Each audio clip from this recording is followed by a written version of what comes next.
I'm 11 years old and baseball is everything. The peak of my week would be my Little League games. If I had a game on a weeknight, I'd be thinking all day about that game. And in the weekend, didn't matter if my game was at 10 or 1 or 4. When I got up in the morning, I was pulling on that uniform. Go on downstairs, grab a bowl, grab a spoon, grab the milk, get the Captain Crunch, get the peanut butter crunch. Rosie also always liked to visit the honeycomb hideout. Would not be unusual for one of those big old boxes of honeycombs to be in the cupboard. Never had Cookie Crisp. Remember Cookie Crisp? Talk about waving the white flag. Well, I know it does feel good to give up as a parent, but when they had little chocolate chip cookies in a box, just pour them in like, here's a bowl of little cookies, son. We never had those. That would be a bridge too far. Cookie Crisp cereal in the conversation at 1:18 on the broadcast. I am 11 years old. It's Saturday morning with Dr. Shark, crisscross applesauce, cereal in front of the TV, cartoons this week in baseball. Oh, Mel Allen, that voice, the music. Dun, dun, dun, dun, dun, dun, dun, dun, dun, dun. Of course, the cherry on top was always, we got a hunch you'll love the baseball bunch. That was a good little show. I learned some baseball fundamentals. If it was a late game, we were on the West Coast, NBC game of the week, 1 o'clock, so 10 o'clock our time. Man, that was good. Vince Scully, Joe Garagiola. I am 11 years old, and baseball is my life. I was in the Buffaloes that year, career minor leaguer, a bit of a Crash Davis in Nevada Little League, although I never got to have 21 days in the show, never got to enjoy the 21 best days of my life, never found out if indeed the balls in batting practice were white, never knew what an Annie was, let alone if they were gorgeous or not. I'm 11 years old. Baseball is everything to me. I'm a Buffalo. Got the generic jacket in the minor leagues. You can get the cool major leaguers. If you're in the major leagues, see the major league names, and yet what way cooler windbreakers. If you're on the Mets, you got like Mets blue, Cubs blue, orange for the Astros, red for the Cardinals and the Reds. In the minors, just a generic navy blue with, rosy glue in the patch on my chest, kind of cockamamie. But I am 11 years old. Baseball is my life. That was so fun. My coach that year was Mr. Schultz, known lovingly and affectionately by his friends as Dutch, known by business associations as Dick Schultz, but you best believe it was Mr. and Mrs. Schultz only. Even today, if he were alive, I'd call him Mr. Schultz. I still call Doug's mom Mrs. Schultz. If that name rings a bell, you might remember Debbie Schultz from season 1. She was my childhood crush. My life is so intertwined with the Schultz family, always and forever. Mr. Schultz had an assistant coach named Mr. Atkinson. So I was a first baseman and I was a pitcher. And I was a good pitcher. A lot of lefty, still a lefty, a lot of natural movement. If you're thinking like, oh my God, is he going to like wax rhapsodically by his 11-year-old in Little League year? Just give me a minute. I'm going somewhere to south. This is important. Just wait. A lot of horizontal movement, a lot of vertical movement on my pitches. What did I not have? Control. Couldn't hit the broadside of a barn, but Mr. Atkinson just took me right under his wing and taught me how to pitch. First of all, I said, give up the wind up, pitch only from the stretch. Is there anything cooler in sports, anything more regal than a starting pitcher looking in for the sign? That moment of calm, that stillness. Mr. Atkinson had me simplify everything. Come set. 1. Start your windup. 2. Release. 3. Simplify. Come set. 1. Start your windup. 2. Release. 3. 1, 2, 3. 1, 2, three, like a waltz. 1, 2, 3, 1, 2, 3. 1, 2, 3, 1, 2, 3. It was balanced. It was measured. It was controlled. It was repeatable. It was balanced and measured and controlled and repeatable. Looking back, what Mr. Atkinson introduced me to when I was 11 years old was a system, was a very basic way of being, but not just a system, not just a way, actually a philosophy. It was balanced, it was measured, it was controlled, and it was repeatable. Then you become a grown up. Some people find that kind of all encompassing system in religion. I don't think religion's as simple or as clear as that. In fact, I think it gives us oftentimes more questions than answers, and I do believe that is a healthy thing. But my gosh, as adults, we spend lots of our lives, whether we realize it or not, asking ourselves questions like, what do I do? And how do I do it? What's deserving of my attention? Do we ever ask, what am I leaning on? What kind of system do I have? What kind of principles do I depend on? Like I said, probably religion gives us some of that, but lots of folks doesn't resonate. Do we always know better, or do we search for something greater? Balanced and measured, controlled and repeatable. 1, 2, 3, 1, 2, 3, 1, 2, 3. I'm not talking about a system as in orthodoxy. I'm not an Orthodox rabbi. I don't believe orthodoxy is anything other than an oxymoron. Of course, it means correct belief. Belief is subjective.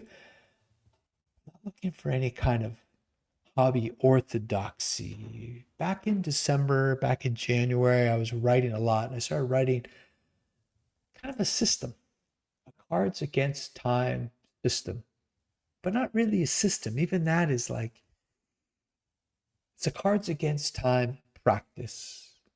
Welcome to the Rated Rabbi Sports Card Podcast, Cards Against Time, a practice. Now, bear in mind, I did not write a manifesto.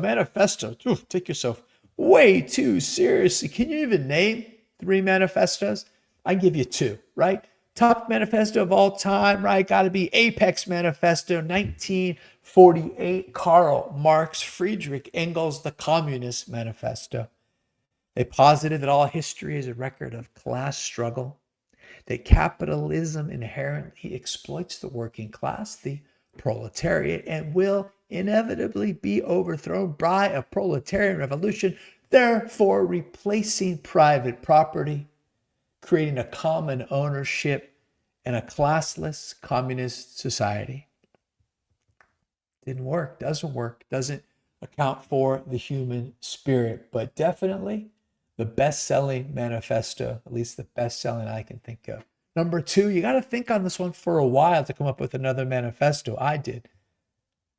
The only other manifesto I could think of, if you're thinking what I'm thinking, are you thinking, yeah, the Unabomber Manifesto, 1995, written by Ted Kaczynski, formerly entitled Industrial Society and Its Future.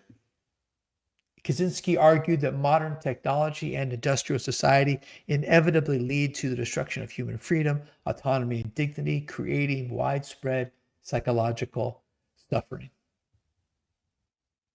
However, it was a bit too strident and way too violent. That's it. I got 2 manifestos. I got Communist and I got Unabomber. So I didn't want to try to join that list. So what I wrote is not a Cards Against Time manifesto. It's a Cards Against Time practice.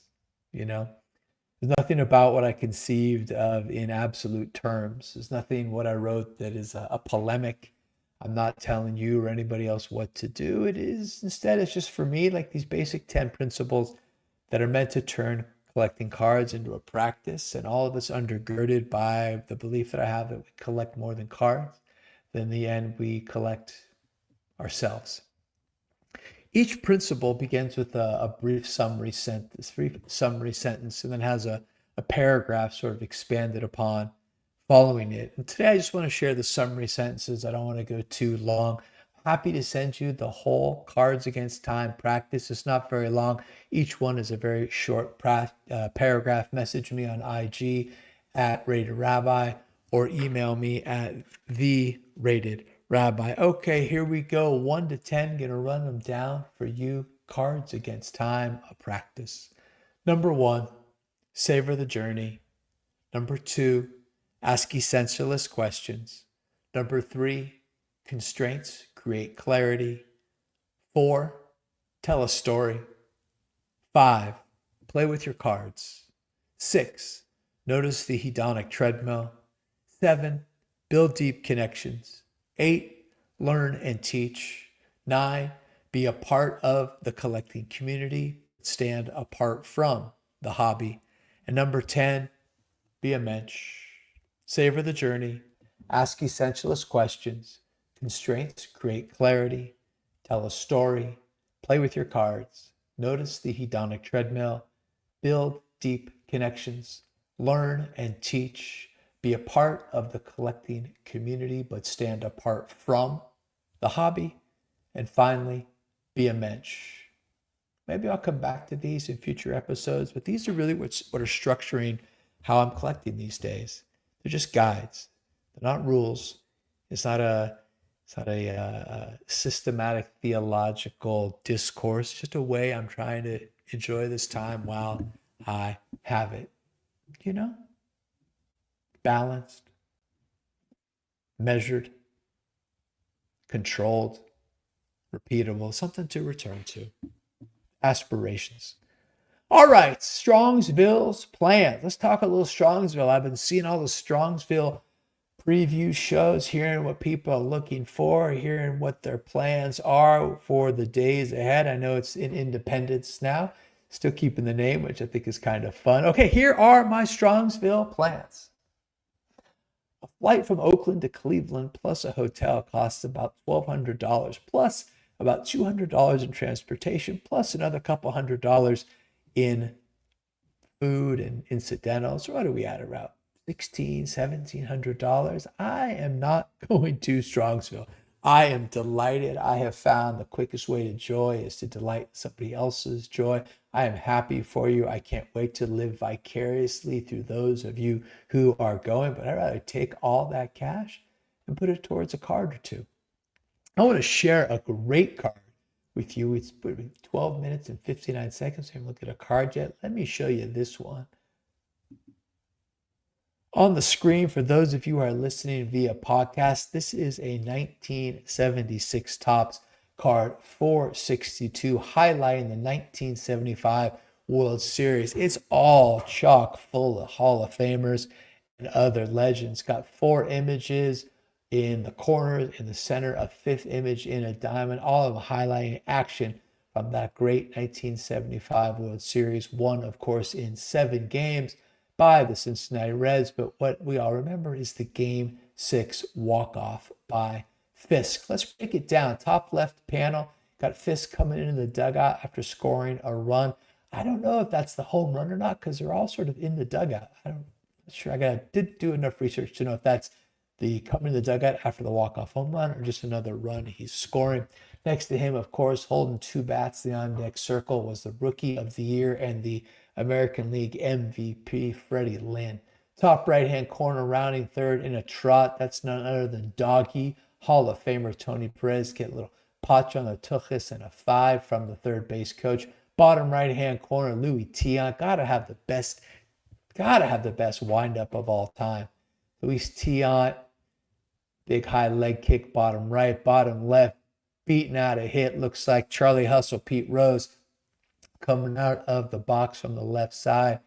And in the middle, it says Reds champs, first time since 1940, in pink and white. So good. Looks like that's Johnny Bench, Joe Morgan, Tony Perez, all mobbing a mop-headed Pete Rose. That is a phenomenal card. Fisk, Perez, Bench, Morgan, Rose, Tiant, Fred Lynn. That's amazing.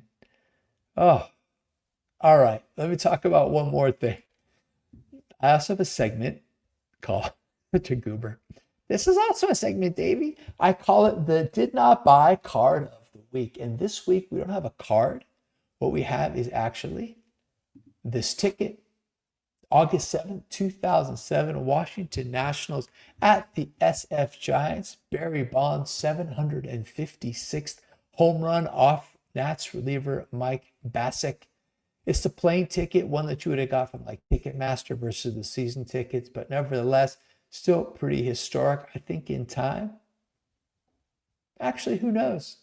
People's minds are kind of made up. I'm very much in the camp of we all loved it. We were all complicit. Let's just accept it as part of baseball at that time. But I hear you. Otherwise, a all-time record-breaking home run, 756. If it wasn't tainted, this thing wouldn't be sitting at auction for $100, just cycling and cycling and cycling and having nobody bid on it. I know. But man, it was so fun. It was so fun to go to the ballpark. Bonds was the alpha of the alphas, the king of the jungle. But I didn't buy it. It's not part of what I'm doing with my collection. Last thought, last note. Some of you reached out to me following up episode 4, Trust Me. Trust Me. It was released on April 1st. Trust Me was released on April Fool's Day. There was no can't miss golden opportunity to double your money. There was only hobby grift.